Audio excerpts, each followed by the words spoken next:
तो दोस्तों स्वागत है आप सभी का आपके अपने यूट्यूब चैनल आईआर स्टडी में। दोस्तों इस वीडियो में हम फ्लैक्स फ्यूल के बारे में जानेंगे कि ये फ्लैक्स फ्यूल क्या होता है, क्या भारत में अब जो गाड़ियाँ चलेगी वो फ्लैक्स फ्यूल पर चलेगी और फ्लैक्स फ्यूल को कैसे बनाया जाता है, ये कैसे वर्क करता है और गाड़ियों में ये कैसे वर्क करेगा।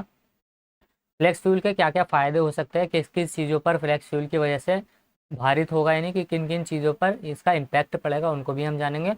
और ग्लोबल वार्मिंग में ये कैसे फ़ायदा देगा उसको भी हम जानेंगे इस वीडियो में। तो देखते हैं ये पेट्रोल से कैसे अलग है, इन सभी चीज़ों को हम इस वीडियो में आज कवर करेंगे। तो चलिए हम देखते हैं यहाँ पर। देखिए जितनी भी गाड़ी आप चलेगी वो फ्लैक्स फ्यूल पर चलेगी, जो भी गाड़ी आप चलेगी वो फ्लैक्स फ्यूल पर ही चलेगी। फ्लैक्स फ्यूल क्या है, एक प्रकार का मिक्सचर ही, एक प्रकार का मिश्रण है। तो देखिए यहाँ पर हम जानेंगे कि अभी जो हाल ही में खबर निकल के आई है वो आई है, केंद्रीय सड़क परिवहन और राजमार्ग मंत्री नितिन गडकरी जी ने 100% एथेनॉल पर चलने वाली टोयोटा इनोवा कार का अभी हाल ही में अनवील किया है, उसको लॉन्च किया है, उसका प्रोटोटाइप लॉन्च किया है। और ये कार जो है ये दुनिया की पहली फ्लेक्स फ्यूल कार है, जो कि प्रोटोटाइप इसे BS6 स्टेज 2 के अनुसार बनाया गया है नितिन गडकरी जी के द्वारा। अभी हाल ही में इसको अनवील किया गया है, यहाँ पर आप फोटो देख सकते हैं। और ये फ्लेक्स फ्यूल पर चलने वाली एक कार है, यानी ये एक प्रकार की हाइब्रिड कार है। हाइब्रिड कार क्या होती है, यानी कि ये फ्लेक्स फ्यूल पर भी चलेगी और ये इलेक्ट्रिक से भी चलेगी, यानी कि जो इलेक्ट्रिसिटी जनरेट होगी वो फ्लेक्स फ्यूल की मदद से होगी। फ्लेक्स फ्यूल क्या करेगा, कार में इलेक्ट्रिसिटी को जनरेट करेगा और इलेक्ट्रिसिटी की मदद से कार आगे बढ़ेगी। तो ये हाइब्रिड मॉडल है, यानी कि दोनों तरह से ये कार चलाई जा सकती है, फ्लेक्स फ्यूल की मदद से भी और इलेक्ट्रिक की मदद से भी। तो ये स्ट्रॉन्ग हाइब्रिड इलेक्ट्रिक कार है, जिसको हाल ही में नितिन गडकरी के द्वारा अनवील किया गया। तो देखिए फ्लेक्स फ्यूल क्या होता है यहाँ पर हम जान लेते हैं। फ्लेक्स फ्यूल क्या है, देखिए फ्लेक्स फ्यूल कुछ भी नहीं है, ये एक प्रकार का मेथेनॉल या फिर एथेनॉल का एक प्रकार का मिश्रण है, यानी कि एक मिक्सचर है जिसको ईंधन के रूप में हम प्रयोग करते हैं। फ्लेक्स फ्यूल वाहन में होते हैं, यानी कि फ्लेक्स फ्यूल वाहन जो होते हैं उनको अलग टाइप से बनाया जाता है। ऐसा नहीं कि जितनी भी प्रकार की कारें चल रही है उन सभी में फ्लेक्स फ्यूल का हम इस्तेमाल कर सकते हैं। जैसे BS2, BS3, BS4, BS5 India में नहीं आया, इसके BS4 का डायरेक्टली BS6 आया। तो देखिए BS6 में फ्लैक्स फ्यूल का इस्तेमाल किया जाता है, लेकिन जैसे जैसे फ्यूल में चेंजिंग आया है वैसे वैसे कार को इंजन में भी क्या है बदलाव किया गया है, जिसको हम BS6, BS4, BS के नाम से जानते हैं। तो देखिए अलग अलग प्रकार के फ्यूल के लिए अलग अलग वाहनों को बनाया गया है, उनके फ्यूल के अनुसार उनको डिज़ाइन किया गया है, इंजन को डिज़ाइन किया गया है। तो देखिए यह एक प्रकार का ईंधन चलने वाला तैयार, यानी कि अधिक प्रकार के ईंधन का चलने के लिए तैयार किया जाता है, यानी आंतरिक दहन होते हैं। यह तकनीक क्या है, एक प्रकार की नई तकनीक। आप तो ऐसा समझिए, मान लीजिए हमें क्या करना है, फ्लैक्स फ्यूल को तैयार करना है। तो देखिए मान लीजिए इसके अंदर कुछ पेट्रोल भरा हुआ है, ये पेट्रोल भरा है, पेट्रोल की मात्रा मान लीजिए इसमें 80% है, 80% इसके अंदर पेट्रोल भरा हुआ है, ये पेट्रोल है। और इसके अंदर ऊपर मान लीजिए इसमें हमने 20% क्या मिला दिया, एथेनॉल मिला दिया। अभी एथेनॉल हम कहाँ से लाएंगे ये भी हम इस वीडियो में जानेंगे। ये 20% हमने इसके अंदर एथेनॉल मिला दिया। तो अब ये क्या बन गया, जब हमने इस पे पेट्रोल में हमने 20% एथेनॉल मिला दिया, तो यही क्या कहलाएगा, फ्लैक्स फ्यूल कहलाएगा। ये क्या होगा, फ्लैक्स फ्यूल कहलाएगा, इसी को हम फ्लैक्स फ्यूल कहेंगे। यानी कि इसको हम यहाँ पर E20 के नाम से जानेंगे। E20 क्या मतलब है इसका, E20 का मतलब है कि इसमें एथेनॉल की मात्रा 20% है। जैसे E5 है, E5 का मतलब है इसमें एथेनॉल की मात्रा 5% है। इसी प्रकार यहाँ पर हम कह सकते हैं कि E80 का मतलब यहाँ पर पेट्रोल में जो एथेनॉल की मात्रा है वो 80% है। जितनी ज़्यादा हम पेट्रोल की मात्रा कम लेंगे और उसमें फ्लेक्स फ्यूल यानी कि उसके अंदर एथेनॉल की मात्रा हम ज़्यादा मिलाएंगे, वो क्या होगा, उतना ही ज़्यादा पर्यावरण के अनुकूल होगा, उससे उतना ही ज़्यादा कम, यानी कि जो सल्फर है और जो नाइट्रोजन के ऑक्साइड है वो कम निकलेंगे, यानी कि वो उतना ही ज़्यादा पर्यावरण को हानि नहीं पहुंचाएगा जितना कि साधारण पेट्रोल हानि पहुंचाता है। एथेनॉल मिलाने से क्या होगा, उसके अंदर की जो जितने भी हानिकारक उससे पदार्थ निकलते हैं वो कम मात्रा में निकलते हैं, इसीलिए उसके अंदर फ्लेक्स फ्यूल बना करके पेट्रोल यानी कि पेट्रोल में एथेनॉल मिला करके उसको इस्तेमाल किया जाता है। अब ये जो एथेनॉल है ये हम कहाँ से प्राप्त करेंगे, ये कैसे आएगा। और हाल ही में क्या है, इसको बढ़ावा दिया गया। अभी नितिन गडकरी ने जो कार लॉन्च की है उसमें 20% नहीं, उसमें तो 100% ही एथेनॉल का इस्तेमाल किया जाएगा, नहीं पूरी तरीके से वो एथेनॉल पर चलने वाली कार है।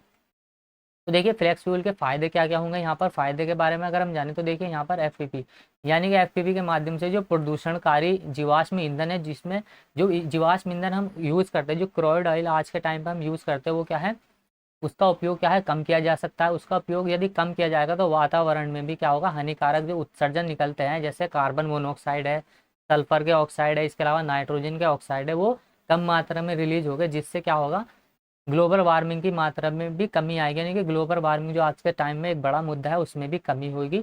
जिसकी वजह से देखिए यहाँ पर दिया गया है वैकल्पिक ईंधन यानी कि एथेनॉल 60 से 62 रुपये प्रति लीटर होता है। इसकी जो कीमत होती है वो 60 से 62 रुपये के बीच में 1 लीटर की कीमत है। जबकि पेट्रोल की कीमत अगर आज के टाइम पे हम देखें तो इंडिया के किसी भी राज्य में आज के टाइम पे देख लो आप, कहीं कहीं पर तो कीमत 100 रुपये है, कहीं कहीं 100 से ऊपर 105 110 तक भी कीमत पेट्रोल की जा चुकी है, यानी कि 110 रुपये लीटर भी पेट्रोल हो चुका है। तो जब एथेनॉल का इस्तेमाल किया जाएगा, पेट्रोल की जगह पर एथेनॉल का इस्तेमाल किया जाएगा, पहला तो देखिए ये सस्ता है, पेट्रोल से ये सस्ता होगा। जहाँ पर ये पेट्रोल 100 रुपये लीटर मिल रहा है, वहीं पर एथेनॉल जो कीमत इसकी कीमत है वो 60 से 62 रुपये है। तो यहाँ पर लोगों के जो जेब खर्च है वो 30 से 35 रुपये प्रति लीटर पर बचा सकते हैं। इसके अलावा एथेनॉल पर्यावरण के अनुकूल है। इससे इसके इसके जलाने से जो हमें सल्फर और नाइट्रोजन का ऑक्साइड नहीं मिलेगा, क्योंकि इसके अंदर अपना ही एक ऑक्सीजन पाया जाता है। जबकि जितने भी जीवाश्म ईंधन है इनको जलाने से सल्फर की और नाइट्रोजन की मात्रा ज़्यादा निकलती है, जो कि हानिकारक होते हैं और जिनसे ग्लोबल वार्मिंग होती है। तो इससे पहला तो ये सस्ता है, उसके अलावा यहाँ पर ये पर्यावरण के अनुकूल भी है। तो देखिए फ्लेक्स फ्यूल को हम किसे कहते हैं, तो देखिए फ्लेक्स फ्यूल क्या होता है, जब पेट्रोल में एथेनॉल या मेथेनॉल को मिलाकर नया ईंधन बनाया जाता है उसे ही हम फ्लेक्स फ्यूल कहते हैं। तो जो फ्लेक्स फ्यूल हमने बनाया वो क्या है, पेट्रोल और इथेनॉल का एक प्रकार का मिक्सचर है, उनका क्या है मिश्रण है। यहाँ पर देखिए आप, ये एथेनॉल का फॉर्मूला होता है C6, यहाँ पर देखिए C2H5OH, इसका मतलब यहाँ पर ऑक्सीजन भी मौजूद है।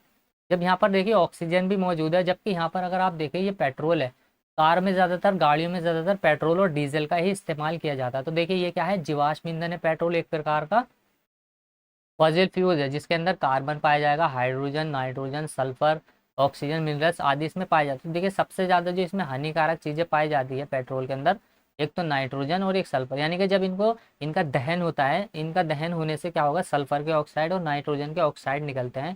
सल्फर के ऑक्साइड और नाइट्रोजन के ऑक्साइड निकलने से क्या होगा, जो भी वर्षा होती है वो भी क्या होती है, अम्लीय हो जाती है, यानी कि इनसे अम्लीय वर्षा होती है, जो कि जितनी भी इमारतें होती है उनके लिए हानिकारक होती है अम्लीय वर्षा। इसके अलावा अगर ज़्यादा अम्लीय वर्षा होने लगे तो स्किन बीमारी का भी एक कारण बनती है अम्लीय वर्षा। इसके अलावा पर्यावरण को हानि पहुंचाती है, यानी कि ग्लोबल वार्मिंग के चांस क्या उससे ज़्यादा होते हैं। वो ग्लोबल वार्मिंग के लिए जिम्मेदार गैस है सल्फर के ऑक्साइड भी और नाइट्रोजन के ऑक्साइड भी।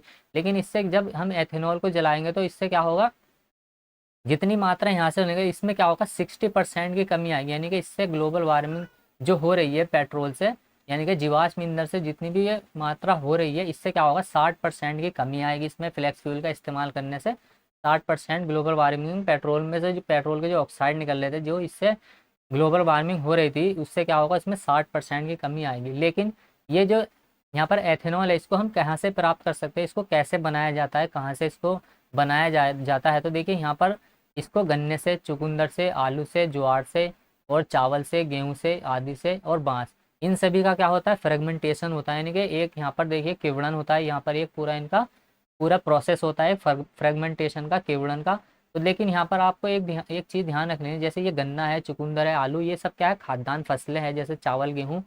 तो जब इनसे क्या होगा, एथेनॉल बनाया जाएगा तो क्या होगा, कृषि पर भार बढ़ेगा। कृषि पर भार बढ़ेगा मतलब खाद्यान्न फसलों में संकट उत्पन्न हो सकता है। मतलब जो खाने वाली चीज़ें हैं उनको अब हम ईंधन के रूप में अगर इस्तेमाल करेंगे तो यहाँ पर क्या होगी, ये चीज़ें महंगी भी हो सकती है, क्योंकि इनका इस्तेमाल अब एथेनॉल बनाने में किया जा सकता है। तो यहाँ से एक कारण ये भी निकल के आ सकता है कि इनके ऊपर क्या होगा, कृषि यानी कृषि के ऊपर जो है भार बढ़ सकता है, क्योंकि इन चीज़ों का इस्तेमाल, जो खाने वाली चीज़ें हैं उनका इस्तेमाल अब एथेनॉल बनाने में यानी कि फ्यूल बनाने में किया जा रहा है, जो कि यहाँ पर इसके कृषि के ऊपर एक चुनौती हो सकती है, यानी कि यहाँ पर एक इसका कारण हो सकता है कि ये क्या करेंगे, कृषि के ऊपर भार बढ़ाएंगे, क्योंकि जो चीज़ें हम खाने में इस्तेमाल कर रहे थे वही चीज़ें हम ईंधन बनाने में इस्तेमाल करेंगे। तो इनसे क्या होगा, ये चीज़ें महंगी भी हो सकती है, क्योंकि इनका पर जब इनकी डिमांड ज़्यादा हो जाएंगे, चीज़ें कम होगी, तो इनकी क्या होगी, कीमत भी बढ़ सकती है। इसके अलावा फ्रेगमेंटेशन से इसको बनाया जाता है, फ्रेगमेंटेशन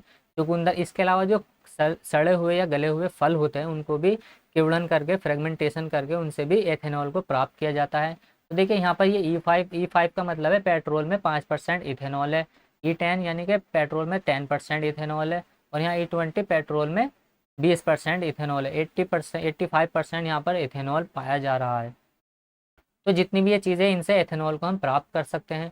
तो देखिए यहाँ पर जो फसल है, इनसे हम, जैसे फसल गन्ना हो गई, मक्का हो गई, इसके अलावा चुकंदर, आलू, इनसे क्या होगा, इनका फ्रेगमेंटेशन किया जाएगा। इनका फ्रेगमेंटेशन करने के बाद इनका प्यूरिफिकेशन किया जाएगा। प्यूरिफिकेशन करने के बाद हमें एथेनॉल प्राप्त होगा। एथेनॉल जब हमें प्राप्त होगा तो हम क्या करेंगे, उसको पेट्रोल में मिलाएंगे। जैसे मान लीजिए हमें E20 बनाना है कि एथेनॉल की मात्रा में 20% मिलानी, तो इसके अंदर हमने 20% एथेनॉल मिला दिया और इसके अंदर 80% जो क्या है पेट्रोल है, 80% इसके अंदर पेट्रोल है। तो इनके इसके अंदर एथेनॉल मिलाने की जो प्रक्रिया है इसी को हम ब्लेंडिंग कहते हैं, इसी को ब्लेंडिंग कहा जाता है। एथेनॉल पेट्रोल के अंदर मिलाने की जो प्रक्रिया है उसी को हम ब्लेंडिंग कहते हैं। और इसको मिलाने के बाद यहाँ पर देखिए एथेनॉल से निर्मित क्या होता है, फ्लेक्स फ्यूल तैयार हो जाता है। उसको ट्रांसपोर्ट करके फाइनली ये यहाँ पर फ्यूल स्टेशन आ जाता है। इसके बाद इसका इस्तेमाल गाड़ियों में किया जाएगा। तो देखिए यहाँ पर आप देख सकते हैं कि भारत का लक्ष्य है 2025 तक पेट्रोल में 20% तक एथेनॉल को मिलाना है, यानी कि E20 पेट्रोल 20% तक बनाना है, जिससे क्या होगा ग्लोबल वार्मिंग में भी कमी आएगी, यानी कि उससे जो हानिकारक पदार्थ निकलते हैं जलने से पेट्रोल के, उसमें भी कमी आएगी। इसके अलावा एथेनॉल वाहनों और पर्यावरण को सुरक्षित रखेगा। ब्राज़ील में 40% गाड़ियाँ क्या होती है, 40% गाड़ियाँ 100% एथेनॉल पर चलती हैं। इनमें 100% एथेनॉल का इस्तेमाल किया जाता है। इसके अलावा स्वीडन और कनाडा में भी एथेनॉल पर गाड़ियाँ चल रही है, यानी कि अलग अलग देशों में क्या है इस पर काम किया जा रहा है। और अब धीरे धीरे पेट्रोल पर क्या होगा, भारित भी कम होगा। नहीं, जो पेट्रोल को खरीदने में जो ज़्यादा मात्रा यानी कि जो हमारा फॉरेन रिजर्व है वो क्या होता है, ज़्यादातर पेट्रोल आदि को खरीदने, ईंधन खरीदने में खर्च हो जाता है। तो अब क्या होगा, इसको हम खेत से ही उगा सकते हैं, एथेनॉल को हम खेत में ही उगा सकते हैं और इस पर पेट्रोल को जो खरीद का पैसा होगा वो भी बच सकेगा, यानी कि फॉरेन रिजर्व हमारा बच सकेगा। और इसकी खरीद में तो दूसरे देशों के ऊपर हम डिपेंड है, क्योंकि एनर्जी का जो सोर्स है वो भारत में मौजूद नहीं है। जो जितने भी क्रूड ऑयल वगैरह है वो सब बाहर से ही परचेज़ किए जाते हैं, उनको बाहर से ही खरीदा जाता है। तो देखिए यही था इस वीडियो में कि यहाँ पर जो अब गाड़ियाँ चलेगी उनको क्या किया जाएगा, फ्लैक्स फ्यूल के आधार पर उनको डिज़ाइन किया जाएगा। नहीं कि ऐसा नहीं कि किसी भी गाड़ी में फ्लैक्स फ्यूल का इस्तेमाल किया जा सकता, उसके इंजन को उसी के अनुसार डिज़ाइन किया जाएगा। तो चलिए इस वीडियो में इतना ही।